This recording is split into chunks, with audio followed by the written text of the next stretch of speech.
இந்த பக்கம் ஆந்திரா இருக்கு, இந்த பக்கம் கேரளா இருக்கு. டெய்லி போவாங்களா? பாண்டிச்சேரிக்கு எவ்வளோங்க டிக்கெட்டு?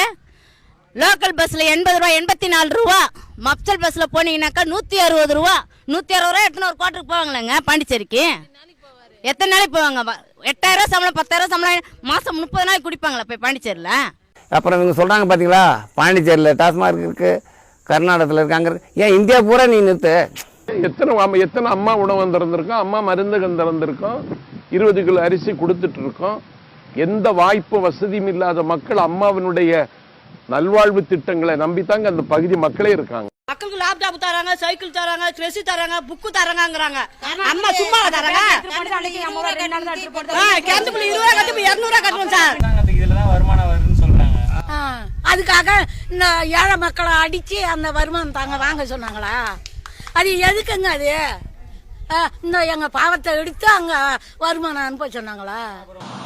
கடந்த 4 ஆண்டுகளில் சுமார் 6 லட்சம் பெண்கள் திருமண உதவி திட்டத்தின் கீழ் பயனடைந்துள்ளனர். மக்கள் வருமானம் வச்சு அம்மா அதை எடுத்து கொடுக்குறாங்க. அதுக்கு அம்மா செய்யறாங்க. அம்மா எங்களுக்காக இலவசமா எதுவுமே செய்யல சார். அல்ல லஞ்சம் தான் சார். இந்த கிரைண்டர் கொடுக்கறது, மிக்சி கொடுக்கறது, அதில் படம் போட்டுக்கிறது ரொம்ப வேதனையான விஷயம். அந்த படம் போட்டுக்கிறது யாருகிட்ட பணத்தில் யார் படம் போட்டுக்கிறது? இதெல்லாம் தட்டி கேட்கறதுக்கு யாரும் இல்லை.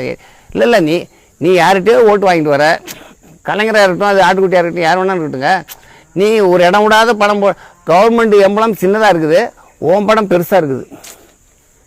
இதெல்லாம் ஜீரணிக்க முடியுதான்னு பாருங்க. இந்த குடிக்கு ஆம்பளை அடிமையை வச்சு தான் நாங்கள் வாங்கி அந்த மிக்சி கிரைண்டர் வாங்கி யூஸ் பண்ண அவசியமே கிடையாது. எல்லாத்தையும் வந்து நடுத்தரில் போடுவோம், இல்லை கடலில் போடுவோம். நாங்கள் எந்த அரசாங்கத்தை நம்பி நாங்கள் வாழலை. எங்கள் உழைப்பை நம்பி தான் வாழ்கிறோம். நாங்கள் வீட்டு வேலை செஞ்சாதான் எங்களுக்கு சோறு. அந்த அம்மா வந்து கல்யாணம் பண்ணல, அதனால அவங்களுக்கு குடும்பம் தான் என்னன்னு தெரியல. இந்த சாராய கடையில வருமானம் வரதை வச்சுதான் அவங்க இல்லாம அந்த பல நலத்திட்டங்கள் செய்யறாங்க. அந்த நலத்திட்டமும் எங்களுக்கு தேவையில்லை. இந்த பிராந்தி கடையும் இந்த நாட்டில் இருக்கக்கூடாது சார். இதை நீங்க ஜெயலலிதா வீட்டாண்ட கொண்டு வைக்கலாம், இந்த கலைஞர் வீட்டாண்ட வைக்கலாம், கலைஞர் பிள்ளை வீட்டாண்ட கொண்டு வைக்கலாம், எங்க வேணாலும் வச்சுக்கோங்க. அங்க வந்து ஆம்பளைங்க குடிச்சிட்டாங்க அம்மனமா பட்டுன்னு இருக்காங்க பாரு, அப்ப அவங்களுக்கு தெரியும். இனிமே அந்த அம்மாலாம் அரசியலுக்கு வரவே முடியாது சார். நாங்களாம் அந்த கட்சிக்காரங்க தான். இந்த மாதிரி 108 தாலி எடுத்துட்டு அந்த அம்மாளுக்கு இப்போ நாங்களும் ஓட்டே போட மாட்டோம். எங்களுக்கு அப்படியே மிக்சி கிரைண்டர் வேணா, நாங்க ஓட்டு யாருக்கும் போட மாட்டோங்க இனிமே.